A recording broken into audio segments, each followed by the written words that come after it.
Ça peut être très intéressant. Darrell Hannigan était son deuxième combat chez les poids lourds. C'est un champion mondial dans le taekwondo. En 81, gagné une médaille d'or. J'ai vu Darrell faire combat 2-3 mois passés à Sherbrooke. Et puis c'était contre un gaillard de 250 livres. Et puis il a gagné par KO. C'est un gars qui a beaucoup de pouvoir, de très bonnes jambes pour un poids lourd. Dave Têteux de Niagara Falls. C'est un poids lourd, un petit poids lourd au point de vue de grandeur. Il donne peut-être 8 livres, je crois, à Darrell Hannigan, ou je ne suis pas sûr, aux alentours. Mais par contre, c'est que c'est un dur, c'est un gars d'université qui fait du football et puis qui fait beaucoup de sport. Ça fait que ça peut être bon. On regarde ça ensemble, John, on se retrouve au prochain combat. OK, Guy. De retour à Jean-Paul Chartrand, père et fils. Alors, le temps de dire que ça promet sûrement ce combat-là aussi. Si on a un joueur de football avec nous, j'ai beaucoup moins confiance que j'avais dans les joueurs de football. On va revenir avec ça dans quelques instants. Ladies and gentlemen, in the second Quebec-U.S. competition, a 3-round bout heavyweight division. De l'équipe des États-Unis, dans le coin rouge, de Niagara Falls, New York, pesant 183,2 livres. From the U.S. team, in the red corner, from Niagara Falls, New York, weighing 183.2 pounds, Dave Teeter. De l'équipe du Québec, dans le coin bleu, de Montréal, pesant 196 livres.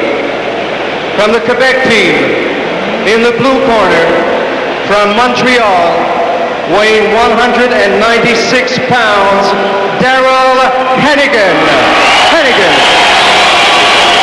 L'arbitre, the referee, J.T. Will. Okay, just a last-second reminder, guys, make sure you keep your kicks above the waist. In the case of a knockdown, I'll direct the standing fire to a neutral corner. You'll stay there until I call you back. When I say break, make sure you break clean. Do not kick or hit your opponent after I say break, because there will be a foul. There's no hitting or kicking your opponent when he's on the floor. There's no holding, no clinching. Shake hands now. We'll begin with the bell. Ça veut dire mauvais? Oui, mais tout de suite, on sait que le gars du Québec a déjà un net avantage au point de vue de la taille, de la grandeur. En tout cas, pour revenir à mes joueurs de football, attention, Jean-Paul. On se souvient que Lyle Alzado a déjà fait un combat contre Mohamed Ali, mais c'était fort bien organisé. Bon, attendons, on va attendre. J'ai l'impression que ça pourrait peut-être être court. Ouais. Du moins de la façon que Darrell Hannigan a commandé. Oh, quel beau coup de pied! Ça a raté, mais cependant, ça compte. Mais c'est la technique qui était là. Ouais. Et je veux dire quelque chose. Oh, t'as vu la puissance? Oh, je veux dire quelque chose. Le joueur de football en arrache là. Hey, je veux dire quelque chose qui surprend avec sa souplesse pour un gars de cette grandeur-là, de cette grosseur. 196 livres. Oh, quel coup de pied, il a frôlé. Maintenant, Teeter qui est en sérieuse difficulté. Hannigan qui ne lâche pas d'une semelle. Les coups de pied, les coups de poing, les uppercuts. Et voilà, ce sera la fin. Attends, on va voir. On donne un compte. Mais ça pourrait être la fin. Hey, you wanna go on? Il veut continuer, Teeter. La dernière fois, l'arbitre a averti le point. Et Hannigan qui continue de le maltraiter. Quelle puissance! Darrell Hannigan seulement son deuxième combat. Il a tenté les coups de pied renversés à plusieurs reprises. C'est un bon coup de poing qui a été donné, Jean-Paul, par Hannigan. Bonne droite. Et là, les deux mains, les crochets des deux mains qui pleuvent. L'Américain courageux, monsieur. Oh! Il n'a plus les jambes qu'il avait, cependant. Oh, quel coup de pied au visage maintenant! Et là, Hannigan, je ne sais pas s'il est fatigué ou quoi, ou s'il veut donner un répit à son adversaire. Et encore une fois, c'est bien placé. C'est toute une raclée que Teeter encaisse. Teeter qui a poussé Hannigan au plancher. On demande l'arrêt. Et on enlève un point. Teeter. Il a poussé, on enlève un point. Enlevé un point l'Américain, il a poussé. Et vous avez vu l'arbitre qui est le maître absolu entre les cadres. Donc, push. Ouais. Eh bien, quel premier round. Ce sont des rounds de 2 minutes, rappelons-le. Kickboxing. Stop. Et c'est la fin du premier. Alors là, ça veut dire que Hannigan a largement dominé. Et en plus de cela, on enlève un point. On peut presque donner un 17 là-dessus. Oui, exactement, Jean-Paul. Si, étant donné qu'il est allé 2 fois au plancher, naturellement, Tater devait avoir peut-être 8. Alors voilà, on revient à l'écran, Jean-Paul, ça vaut réellement la peine, mais ce Hannigan est incroyable avec ses pieds, ses coups de pied circulaires, ses coups de pied de côté, ses crochets. Réellement, ses 2 pieds, c'est une vraie mitraille. Quelle souplesse pour un gars d'au-delà de 6 pieds, 196 livres, mon vieux, tu sais. Alors, ça revient à dire que le joueur de football n'impressionnait pas plus que Tutor Jones ou encore deux ex-vedettes, je ne veux pas dire des vedettes, les Cowboys de Dallas, qui n'ont absolument rien fait de carrière. C'était tellement bon, on retourne à l'écran, Jean-Paul, veux-tu? Voilà, encore une fois, circulaire, et tout de suite, hein? Oh, c'était bien donné. Salaire.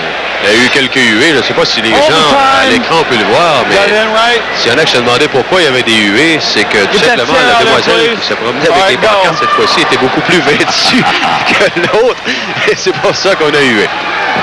Et encore une fois, excellent coup de pied de la part de Daryl Hannigan de l'équipe du Québec. Et Tater, je pense qu'il va oublier de donner des coups de pied, j'ai l'impression. Oui, Tater, lui, n'a pas le choix. Et même son entraîneur lui a dit tantôt, one shot. Alors, il va chercher le long coup. Maintenant, est-ce que ce sera avec les points? Mais il faudrait cependant qu'il arrête d'encaisser les coups de Hannigan. Mais là, il vient de placer une bonne droite, cependant. Oui, bonne droite qui a été placée. Et ce que j'ai peur, c'est que Hannigan se fatigue un peu. Vide, ouais. Parce que il bouge, ce gars-là, pour 196 livres dans l'arène. Hein? Alors, Hannigan qui a déjà 5 coups de pied de fait, alors que Tater n'en a seulement que 3. Non, pas, je ne les vois pas, ouais, justement, voilà. Alors là, dans le cas de Hannigan, la limite est... Dans les coups de pied de Hannigan, ne compte pas de l'Américain Tater. Comment tu l'appelles? Moi, je l'appelle Tater, mais... Tater. Faut qu'on le dise en français. D'accord. Alors, j'aime mieux prendre Tater.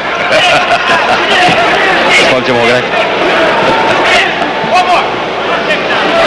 Et voilà, je pense que Hannigan commence à être fatigué un petit peu. Je pense qu'il doit se reposer un peu sur ses lauriers. Je veux dire quelque chose... Tater avec est fatigué, hein? Oui. Il semble avoir encore assez d'essence, d'énergie. Oh, et Hannigan commence à trouver le temps long. Hein? Ah oui. Mais là, il vient de placer cependant. Bien placé. Bon crochet de gauche. Autant le coup de pied que le coup de poing.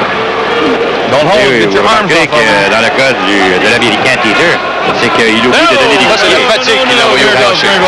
Alors, j'ai l'impression que le troisième round, et justement, l'entraîneur de Tater lui dit, il est fait. Mais regardez, il l'a atteint, un coup de pied. Superbement bien donné. Oh, et quel crochet pour finir. Et l'Américain, tout au moins, a été capable de résister et contrer les attaques. Et on va lui donner un 9 cette fois. On va voir si ça va balancer. Mais ce Hannigan était nettement fatigué. On voyait qu'il avait réellement donné à peu près tout ce qu'il avait au cours du premier round. Et c'est pas l'action qui manque depuis le début de ce combat-là. Il devrait dire les 2 premiers. On va parler assez longtemps encore de Michel Rochette, qui a gagné par décision sur Tony Mistrata. Ça veut donc dire que le Québec présentement mène 1-0. Dans le coin de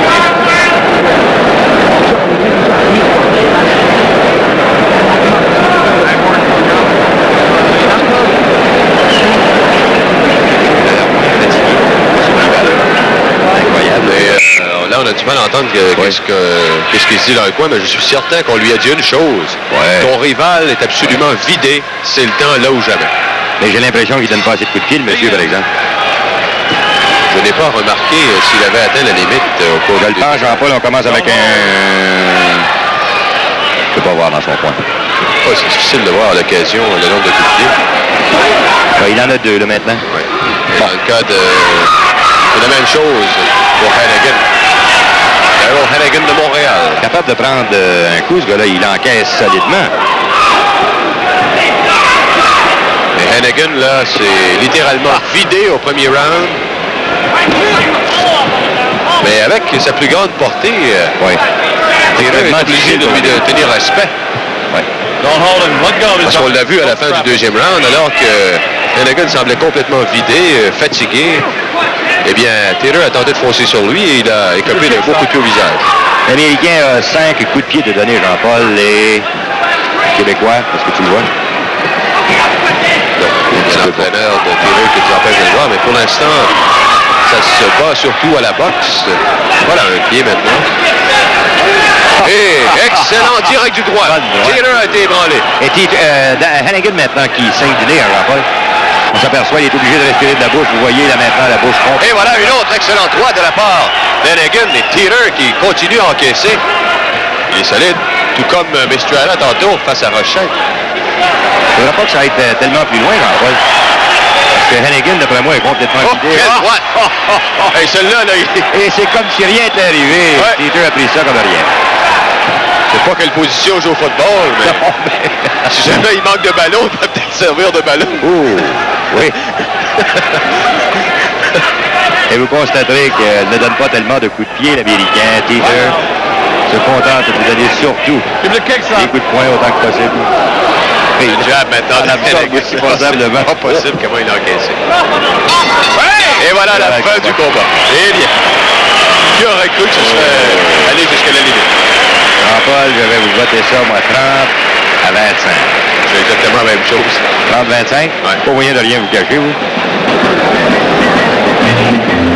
Bien de Superbe combat. Alors, le voyez, encore une fois, mesdames et messieurs, cette droite qui vient d'être donnée, c'était un direct jusqu'au bout du point. Mais on doit se poser naturellement la question, Hannigan frappe-t-il tellement fort, puisque l'autre, l'Américain Taylor? Pas après le premier round. Non. Et je pense qu'il a tout donné. Il a pensé peut-être détruire son rival dès le premier round. Il a certes livré un magnifique combat. Il a donné le nombre de coups de pied voulus. Ses pieds sont réellement en mouvement continuellement. S'il a une lacune, c'est peut-être du côté boxe et aussi du côté énergie. Mais je vous jure qu'il est capable de frapper. Nettement supérieur à la moyenne en ce qui a fait la souplesse. Quel direct du droit. À 196 livres, on est en... Et on voit Taylor présentement qui... Il n'a pas l'air d'un gars qui vient de livrer un combat 3 rounds. On dirait qu'il n'a même pas boxé ou quoi que ce soit. Puisqu'il est là, dans son coin. J'aurais bien pensé qu'à un certain moment, il aurait abandonné, ou tout au moins que son coin aurait voulu qu'il abandonne, mais absolument pas. Mais John Terrien l'a mentionné en début d'émission, les kickboxers ce soir de Niagara Falls sont nettement supérieurs à ceux qu'on a vus de l'État de la ville de New York l'autre fois. Mais on s'aperçoit que les Québécois, c'est pas des manchots non plus. Hein? Non, monsieur. Oh. Alors, je pense que nous aurons la décision. La voilà. Ladies and gentlemen, here are the judges' scores. Le juge Perrier, 30-25, Voilà. 30-25. Le juge Verdon, 30-25, 30-25. Et le juge Mickelson, 29-27, 29-27. Le gagnant par décision unanime, the winner by unanimous decision, Darrell Hannigan. Ben, je pense que c'est à peu près ça. On ne peut pas rien vous cacher. 30-25, malgré qu'un